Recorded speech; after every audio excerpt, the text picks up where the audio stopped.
Hello Sagittarius, Sun, Moon, Rising, and Venus signs. Kamusta kayo? Sana po'y nasa mabuti kayong kalagayan. Welcome back po sa Star Tarot. At kung bago kayo rito, welcome din po kayo. Please subscribe, like, share my videos, and leave me a comment po kung nakaresonate kayo. Sagittarius. So first card ninyo, we have Moss Agate. Ayan. So may pagbabago, na magaganap sa buhay mo. There is something that is coming to an end, you know. Para makapasok yung bagong kaganapan, bago makapasok yung mga bagong sitwasyon sa buhay mo, meron kang tatanggalin, meron kang aalisin sa buhay mo. Maaari, no? Maaari na old energies ito. Old energies, mga negative energies, yun ang maaaring tatanggalin mo na sa buhay mo, and you are going to replace that negativity with positive energies. Kaya this could be a beautiful change, So, napakaganda. At saka si Moss Agate, um, this is the kind of stone or crystal na ginagamit din to attract um, abundance of money, prosperity, ganon. Kaya maaari na isa sa mga magbabago sa sitwasyon mo is regarding finances. Maaaring ito na yung baka meron ng parating na financial breakthrough sa inyo, 'di ba? At mababago na yung sitwasyon ninyo pangkaperahan. It's going to improve na. Oh, yeah, yeah, yeah, yeah.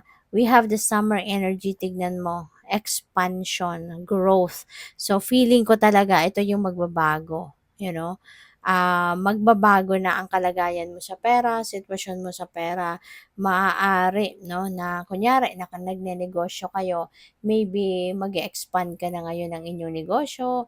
Maaaring you are putting up additional branches kung meron kunyari kayong mga tindahan or offices, yung mga ganyan. And talagang it's growing. Your money will grow na sa ngayon. Pwede rin ang iba sa inyo magpapatuloy na mag-invest, or kung hindi pa nag-invest, baka ngayon meron kayong mga papasuking investment scheme, you're growing your money, baka ang napipick up ko rin dito, ang iba sa inyo siguro may tindahan, and mas dadami pa yung customer mo, mas madadami pa yung kliyente mo, mas dadami pa yung paninda mo, yung ganon. Kaya good luck sa'yo. Sana nga ito na yung yung breakthrough na hinihintay ninyo, and you will be expanding your business and you are growing your money. So, good luck. So, we also have B, community, cooperation, sweetness.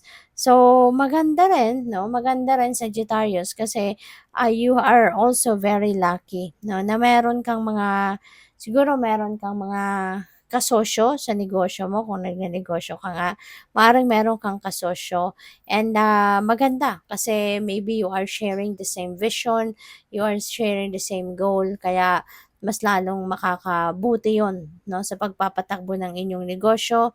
At saka you have the community of people around you na may be very supportive of you, very cooperative, very supportive of you, no, at malaking tulong din siguro sila sa buhay mo.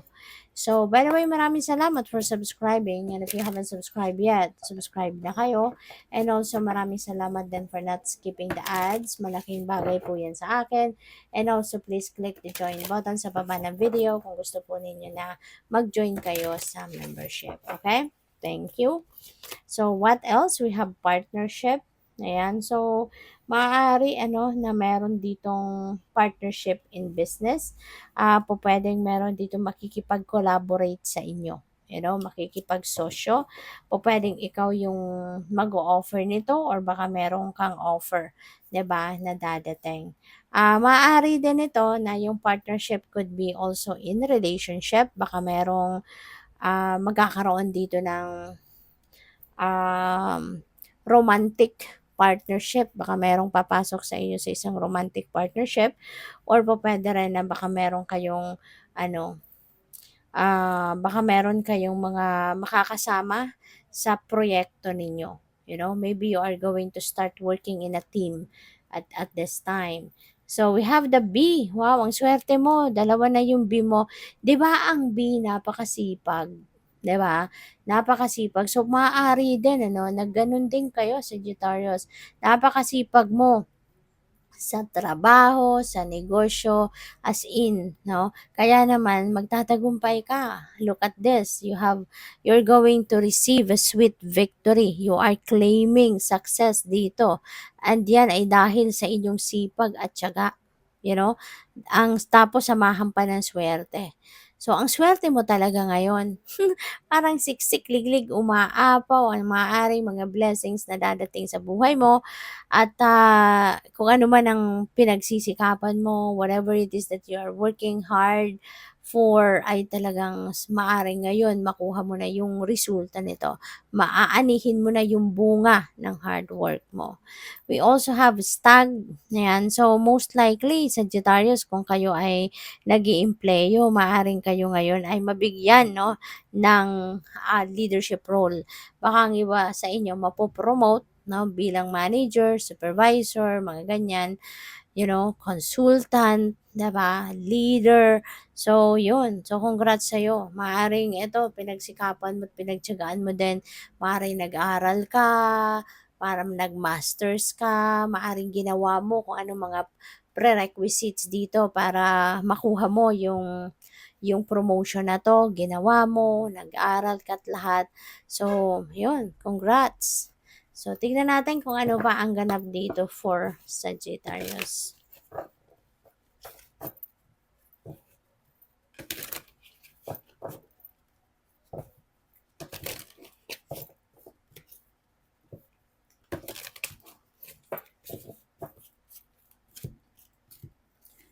So, we have healing. Wow, napakaganda rin ito. Kasi hindi lang ito yung healing ng physical ailments or physical discomfort na maaring nararanasan ng iba sa inyo. But yeah, for most of you siguro na merong mga physical discomfort na nararanasan recently, maaring ngayon magsisimula na din kayo makabawi. Maaring magsisimula na mag-improve ang inyong pakiramdam, magsisimula ng gumanda, you know, ang pakiramdam ninyo, and maybe physical strength and vitality will start to come back. At saka, meron din ako napipick up dito na yung healing na to could also be in your finances.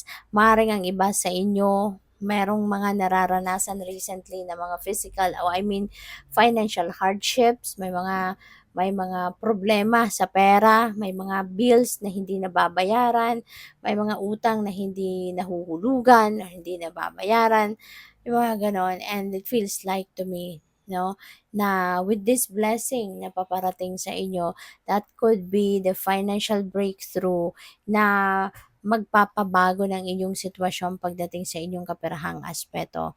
And that situation, that financial troubles na maaring nararanasan ng iba sa inyo recently, that will be healed. Okay? You will receive the breakthrough, matutugunan mo na kung ano mga pangangailangan mo sa pera, and therefore, that situation will be healed. Okay? So, what else? We have perseverance. Ayan, reminder lang ito sa inyo. 'Di ba?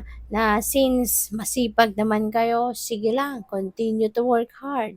'Di ba? Ano mang klaseng ginagawa ninyo, sige lang, continue to persevere. Kasi ito na nga yung example, 'di ba? You are claiming your sweet victory sa kung ano man ang inyong pinagkakaabalahan, and with that, you know, nagpapakita lang yan na bunga. Yan ang bunga ng inyong pagtiyatiyaga, ng inyong pagsisikap at ng inyong pag-persevere. Okay? So, what else? We have self-love. Ayan. So, ibigay din ninyo ito sa sarili ninyo.